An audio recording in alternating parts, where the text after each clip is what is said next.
राम राम जी। आत्म मंथन में आपका स्वागत है। अब मैं आपको राहु और केतु का सिंह राशि पर क्या प्रभाव पड़ने वाला है उसके बारे में बता देती हूँ। वैसे तो मैंने आपको जो वीडियो बनाई थी उसके अंदर राहु और केतु के बारे में बहुत सारी बातें समझा दी थी, लेकिन हर राशि के ऊपर अलग अलग प्रभाव है इनका और अलग अलग हिसाब है। यहाँ पर राहु देव जो हैं वो देव नहीं कहना चाहिए मुझे, वैसे आजकल के तो देव ही बने हुए हैं वो। तो राहु जो हैं वो 10th हाउस के अंदर बैठे हुए हैं। एक्चुअली क्या होता है, ये ग्रह कुछ बहुत अच्छा अफेक्ट नहीं देते, लेकिन कुछ घरों के अंदर ये अच्छे ही होते हैं, वहाँ बैठ जाते हैं। जो भी घर हम लोग सोचते हैं बेकार हैं, यानी कि बहुत अच्छे नहीं फल देते, उनके अंदर जो ग्रह बैठे हुए हैं वो अच्छे रिजल्ट्स नहीं देते, वहाँ पर आके जितने भी ये क्रूर ग्रह होते हैं या मेलेफिक होते हैं ग्रह, वो सारे के सारे आकर बहुत अच्छा रिज़ल्ट देते हैं। ठीक है, यहाँ पर भी 10th हाउस में बैठकर भी वो कोई बुरा रिज़ल्ट नहीं दे रहे। आपके कार्य क्षेत्र में अचानक से कुछ ना कुछ बदलाव या कुछ ना कुछ आपको प्रोग्रेस देते रहेंगे झटके झटके से, क्योंकि राहु का तो काम ही झटके से कुछ ना कुछ देना है, वो तो एक फटाफट झटके में दे देते हैं। तो अब दोनों के बारे में आप जिस तरह से समझ चुके हैं, तो वो 10th हाउस में है तो डेफिनेटली वो 4th हाउस में आपकी दृष्टि देंगे ही देंगे, क्योंकि केतु तो बिल्कुल उनके ऑपोजिट बैठे हुए हैं। तो सबसे पहले तो आपको अपनी माता का बहुत ध्यान रखना पड़ेगा। माता पिता दोनों की आप सेवा करें, उनका ध्यान रखें, क्योंकि वो कहीं ना कहीं दिक्कत में आ सकते हैं।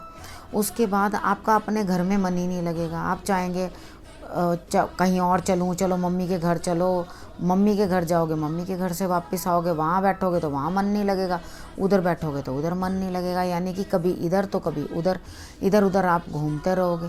अब उसके बाद क्या करना है कि अपने आप को थोड़ा सा सेटल रखना है, नहीं तो माता को भी दिक्कत आएगी और आपकी संतान को भी प्रॉब्लम आनी शुरू हो जाएगी। मेन आपने करना क्या है कि आपने इस चीज़ का ध्यान रखना है कि किसी भी कारण से घर में कलेश ना हो, क्योंकि जो हाउस है आपका वहाँ पे कलह कलेश बन रहा है और माता की स्थिति भी कमज़ोर। तो कुछ ना कुछ अपने आप को थोड़ा, आप में अहंकार जो है ना उसको थोड़ा सा कंट्रोल करना है, और उसको थोड़ा कंट्रोल करके अगर आप काम करोगे तो आपके लिए ये घर बैठे हुए जहाँ पे हैं वहाँ अच्छे रिजल्ट्स देने लग जाएंगे। आपकी गाड़ी में भी प्रॉब्लम आनी शुरू हो जाएगी, जैसे आप जो गाड़ी चलाते हैं तो उसके साथ भी आपको कुछ ना कुछ दिक्कतें ज़्यादा आने लग जाएंगी। ठीक है, आप वाणी को भी अपने कंट्रोल करके रखें, क्योंकि आप खान पान और वाणी दोनों को कंट्रोल करेंगे, क्योंकि अगर नहीं करेंगे तो आपके लिए प्रॉब्लम आ सकती है आपकी हेल्थ इशू की। ठीक है, उसके बाद आप केतु के अकॉर्डिंग भी बता रही हूँ कि आप ड्राइविंग करते हुए थोड़ा सा ध्यान रखना कि आपको चोट लग सकती है, प्रॉब्लम हो सकती है, तो इस बड़े केयरफुली आप ये काम करना। और जब भी गाड़ी में बैठने लगो तो आप हनुमान चालीसा का पाठ पहले करना। ठीक है, अगर आप हनुमान चालीसा का पाठ पहले कर लोगे ना तो आपको जाते जाते भी यात्रा के अंदर कोई दिक्कत नहीं होगी, जैसे कहीं निकल के गए तो ज़्यादा कुछ परेशानी होगी नहीं। अच्छा, उसके बाद आपको रोग, शत्रु और उसके बाद ऋण, ये आप अपने चुका पाओगे। अगर आपने कहीं कोई केस डाला हुआ है, कोई केस डला हुआ है, वो भी निपटता हुआ दिखाई देता है। कुछ ना कुछ दिक्कत यहाँ पर जो आपको रोग के रिलेटेड आती है वो भी पहले से बेटर होती हुई दिखाई देती है। अगर पहले आप किसी प्रॉब्लम में थे या कोई दिक्कत थी आपको, तो वो आपके लिए बेटर होती हुई दिखाई देती है। लेकिन आपने मेन करना क्या, आपने चोट वगैरह का ध्यान रखना है। कैसे कुछ गाड़ी में चल रहे हैं तो कुछ लग जाए या कुछ, तो मैं ऐसे नेगेटिव वर्ड्स बोलती भी नहीं हूँ, ताकि आपको कभी भी कोई नेगेटिव वर्ड ना निकले, ताकि वो कोई प्रॉब्लम ना हो। ठीक है, तो आपको कोई भी दिक्कत नहीं हो, इसके लिए आप हनुमान चालीसा मैंने आपको बोला वो आप ज़रूर पर ज़रूर कर लेना। उसके बाद क्या होगा कि आप पब्लिक डीलिंग में जिस तरह से भी काम करते हैं तो उधर ये चीज़ ध्यान रखना कि आप बोलने में थोड़ा सा बहुत जल्दीबाजी में या कुछ इस तरह से कुछ ऐसा फायरी मत बोल देना जिससे आपको नुकसान हो। आप इस तरह से वो बना के रखना तालमेल कि आपको फ़ायदा होना चाहिए, यानी कि वाणी के ऊपर सबसे पहले कंट्रोल कर लेना। अगर आप अच्छा बोलोगे, मीठा बोलोगे, अच्छे तरीके के साथ बोलोगे, तो जो आपके कार्य क्षेत्र हैं उधर से भी आपको लाभ होता हुआ दिखाई देता है। और अगर आप अच्छा नहीं बोलोगे तो आप अपना आता हुआ लाभ भी रोक लोगे। तो वाणी मेन आपके लिए प्रॉब्लमेटिक हो सकती है, उसको आप जो है थोड़ा ठीक करने की कोशिश करें। उसके बाद आपको बाहर की जो यात्राएं हैं या बाहर से कहीं से कुछ पैसा आना है, कुछ ना कुछ इस तरह का जो बाहर से भी आपका कोई बिजनेस का कोई तरीका बन रहा हो वहाँ से, तो उधर से भी आपको मुझे लगता है लाभ आता हुआ दिखाई देता है। अगर आप दूर के किसी मंदिर के अंदर झंडा लगा दें या केले दे दें तो ये भी आपके लिए बहुत ही अच्छा होगा। और उसके बाद आप अपने माता का भी ध्यान रखें। अगर इतना सा दूध भी आप बहते जल में डाल दें, चांदी का इतना सा टुकड़ा भी आप बहते जल में डाल दें, तो ये आपकी माता की सेहत के लिए और घर में होने वाली प्रॉब्लम के भी ठीक करेगा, ठीक से आपको रखेगा। लेकिन हाँ, इतना ज़रूर है कि आपका स्थान परिवर्तन होता रहेगा, बार बार थोड़े दिन के बाद आप कहीं कभी कहीं इस तरह से यात्राएं आप करते ही रहेंगे। और मोस्टली यात्राएं जो होंगी वो अपने मायके और ससुराल के बीच में ही होती हुई दिखाई देती हैं। उसके बाद कहीं अगर कुछ कंपटीशन वगैरह है या कुछ आपने कुछ ऐसा कार्य किया हुआ है जिसके अंदर आपको उम्मीद है कि आपको कुछ रिज़ल्ट निकल के आएगा, तो डेफिनेटली आप कंपटीशन के अंदर भी आप ही जीतते हुए मुझे दिखाई देते हैं। आपको लाभ बहुत अधिक प्राप्त होएगा। क्या कहते हैं, राहु से वो आपको 10th हाउस में बैठ के आपके कार्य क्षेत्र के अंदर प्रमोशन, लाभ, और आपको मे बी जॉब का प्रोफाइल चेंज हो जाए आपका, या आपको कहीं ट्रांसफ़र कर दिया जाएगा। ऐसे कोई बेकार जगह ट्रांसफ़र नहीं कर दिया जाएगा, जैसे कोई फील्ड चेंज करके दे देते हैं ना कि आप यहाँ पे काम करिए, अब इस जगह पे काम करिए, उस तरह से करके आपके लिए जो है चेंजेस आ रहे हैं। उसके बाद मे बी कि आप जॉब भी चेंज कर लें, ठीक है, रेजिडेंस भी चेंज कर लें, ये भी आपके संभावनाएं दिखाई देती हैं। तो उसके बाद आप करेंगे क्या, सबसे पहले जो है अपने चार्ट के अंदर आप सूर्य की प्लेसमेंट ज़रूर देख लेना, क्योंकि सूर्य की प्लेसमेंट बहुत हेल्प करने वाली है आपको। तो इस समय में अगर आप सूर्य की आराधना भी करेंगे तो आपके लिए बहुत बेटर है, क्योंकि आपकी अपनी राशि जो है वो सिंह राशि है। सिंह राशि वाला जब तक सूर्य की आराधना नहीं करेगा उसके लिए कुछ बेटरमेंट हो ही नहीं सकती। तो आप कम से कम ये ज़रूर कर लें कि आप सूर्य की आराधना रोज़ कर लें, ठीक है। उसके बाद आपने करना क्या है, खान पान का भी आपने विशेष उचित ध्यान रखना है अपना, कि कुछ मसालेदार चीज़ें या ज़्यादा गरिष्ठ भोजन आप ना करें।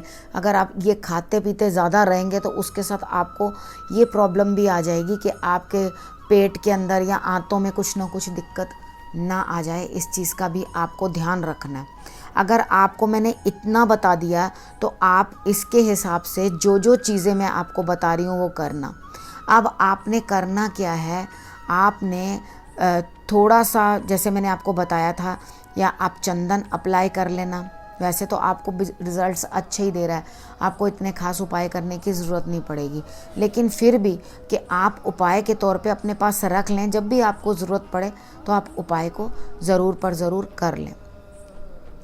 आपने करना क्या है कि आप अपने घर के अंदर थोड़े से जौ रख सकते हैं, ठीक है। उसके अंदर आप गौमूत्र लगा लें। गौमूत्र लगाने के बाद उसे आप लाल कपड़े के नीचे दबा करके अपने घर में आप रख लें, ठीक है। आपको उसका भी लाभ होगा, मगर इतना ज़्यादा रखने की आपको ज़रूरत नहीं है। सिर्फ आपको 100 ग्राम्स भी काफ़ी हो जाएंगे, बहुत थोड़ी क्वांटिटी में भी आप रख लो तो वो आपके लिए बिल्कुल सही है, ठीक है। उसके बाद आप केतु के लिए जो भी उपाय करना चाह रहे हैं, आपने जल प्रवाह करने हैं केले, ठीक है। आप केले ले लें और उसको जल प्रवाह कर दें जाके। अब आप पूछेंगे कितने केले लूँ, आप 4 केले ले लीजिए। 4 केले लेकर आप जल प्रवाह कर देना, ठीक है। और उसके इस चीज़ के लिए आप जो है मदर की हेल्थ के लिए भी उनको उचित जो है डॉक्टर के पास या कुछ उनको जो ट्रीटमेंट की ज़रूरत है वो भी आप उन्हें दिलाते रहें, और उनके भी स्वास्थ्य का आप ध्यान रखें और उनका भी सम्मान करें, ठीक है।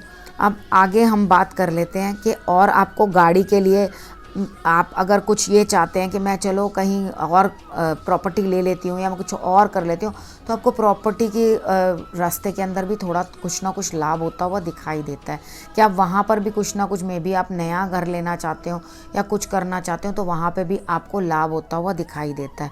ठीक है, गाड़ी भी अगर आप चेंज करना चाहते हैं, बड़ी लेना चाहते हैं, कुछ करना चाहते हैं, तो भी आपके लिए गाड़ी जो है बेटर आएगी। लेकिन एक चीज़ हमेशा ध्यान रखना कि गाड़ी जो होती है, मैं जब गाड़ी की बात करती हूँ, बीच में बातों बातों में आप एक बात मुझे याद आई है, मैं आपको बता देती हूँ। जब भी आप अपनी गाड़ी है ना, गाड़ी को अगर और अच्छी चाहते हैं, बड़ी चाहते हैं, तो हमेशा अपनी गाड़ी को थोड़ा ना नीट एंड टाइडी रखें। अगर आप गंदी गाड़ी रखते हैं अपनी, तो आपका केतु जो है वो कमज़ोर होने लग जाता है। ठीक है, आपके लिए स्पेशली, क्योंकि आपको मैंने ये इसलिए बता दिया कि आपके यहाँ 4th हाउस के अंदर जो है केतु जो है बैठे हुए हैं, तो वो कुछ ना कुछ गाड़ी से रिलेटेड भी कुछ ना कुछ बात बनती ही है वहाँ पर। तो आप अपनी गाड़ी को ज़रूर अच्छा और साफ़ सुथरा भी रखने की कोशिश करें, उसको नियमित रूप से साफ़ करें, और जब भी गाड़ी में बैठें तो आप हनुमान चालीसा का पाठ कर लें। ये उपाय आपके लिए बेहतर रहेंगे। बाकी आपके लिए कोई परेशानी वाली बात नहीं है, बस आपने दूसरों का सम्मान करना है। अहंकार के अंदर आकर उनको अपशब्द इस्तेमाल मत करना, जिसके कारण आपको नुकसान हो या सीनियर्स के साथ आपकी अनबन हो। सिर्फ आप वहाँ, क्योंकि आप क्या हो जाएंगे ना, बेबाक बन जाएंगे कि आई एम द बॉस, और वहाँ पे भी आप कुछ उल्टा उल्टा बोलने की कोशिश करेंगे। लेकिन आपको जो बॉसेस भी मिलेंगे वो भी बहुत स्मार्ट मिलने वाले हैं इस टाइम काम कराने वाले। ठीक है, वो भी आपके ऊपर अच्छी तरह से पकड़ बना कर रखेंगे। तो आपने करना क्या है, ओबे करना है। ठीक है, और जैसे जैसे थोड़ा थोड़ा समय बीतता जाएगा, जैसे जैसे राहु जो हैं ये 1.5 साल के लिए, 18 महीने के लिए हैं आपके पास, जैसे जैसे अलग अलग नक्षत्र में जाएंगे, अलग अलग प्रभाव आपको देते रहेंगे।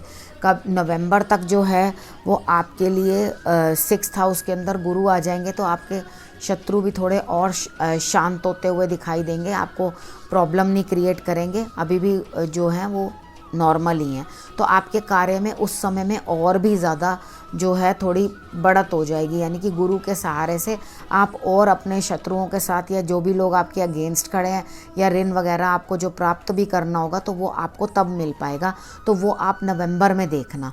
ठीक है, अब इस विषय को मैं अब यहीं समाप्त करती हूँ, और होपफुली आप लोग सब ठीक से समझ गए होंगे, और समय समय पर जैसे जैसे जो जो और चीज़ें आएंगी वो मैं आपको बताती रहूँगी। इन ऑल आपके लिए अच्छा ही है, बस आप जो चीज़ों का मैंने ध्यान रखने को कहा है वो आप रखें।